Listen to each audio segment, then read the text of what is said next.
শত্রু পরাস্ত করার অনেক টোটকা, অনেক কিছু আমি তোমাদেরকে দিয়েছি।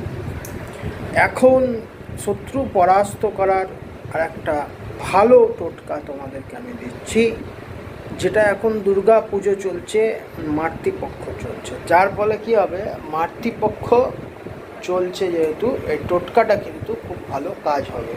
কন্টিনিউ শুরু করে দাও ষষ্ঠীর দিন থেকে। একটা খাতা কিনবে সাদা আর লাল কালির পেন, রোজ স্নান করে বা রাতে শোয়ার আগে যে কোনো একটা টাইম শুদ্ধ কাপড়ে দুর্গে দুর্গে রক্ষণে রক্ষণে স্বাহা একবার করে লিখতে থাকবে, আর শত্রুর নামটাকে মনে করবে। টোটাল 108 বার লিখবে, পুরো মাতৃপক্ষ লক্ষ্মী পুজোর পরের দিন অবধি লিখবে। যদি দেখো খুব ভালো কাজ হয়ে